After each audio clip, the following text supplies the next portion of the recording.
We're going to be talking about measures of central tendency, and today what we're going to be talking about is the mean. So, a measure of central tendency is a single value that reflects the average value of a set of data.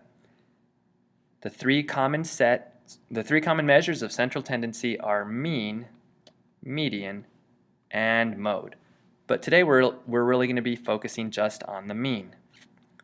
Now, the mean of a data set is the sum of all the data values divided by the total number of the data. And that looks something fancy like this.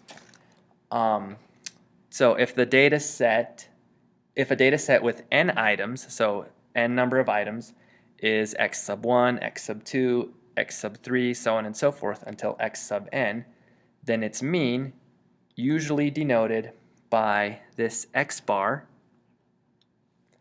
is given by the following formula, which might look really complicated, but really all it means is that you have the sum of all the data values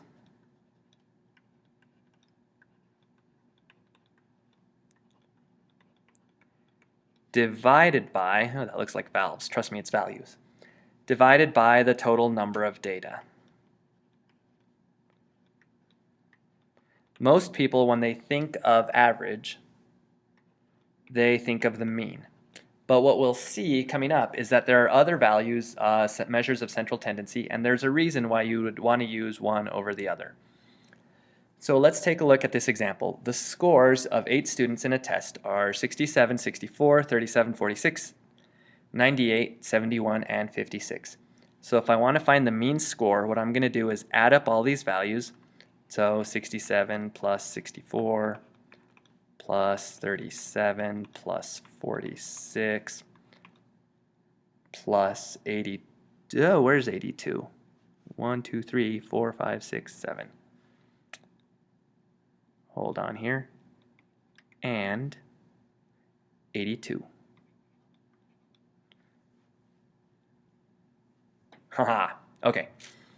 So 46, 82, 98, 71, and 56. Okay, so when I add all that together, I get 521.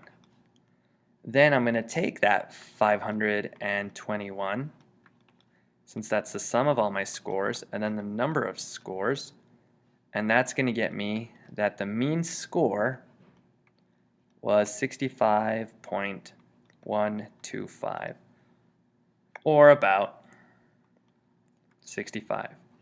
Not so hot on this test, people, not so hot. Now let's take a look at where you might see something algebraically. The mean of 3 numbers, 32, y, and 56, is 47.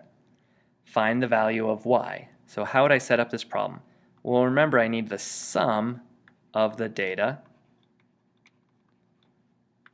divided by the number of data values so that I can get my mean. So I'm going to take 32 plus y plus 56 and divide that by 3 because I have 3 numbers, and that should equal 47. So what I want to do is go ahead and solve this algebraically. First thing I would do is probably multiply both sides by 3. 47 times 3 is 120 plus 21, so that's 141. There you go, since I multiplied both sides by 3. And then so that leaves me with 32 plus y plus 56, which is y plus 88. So y plus 88 equals 141. I subtract 88 from both sides, and y equals 53.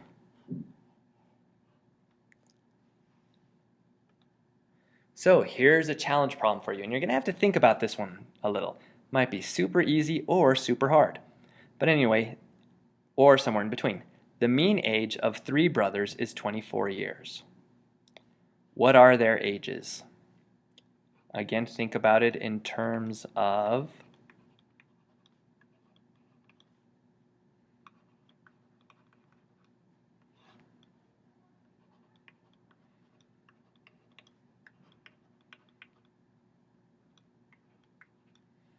and there you go.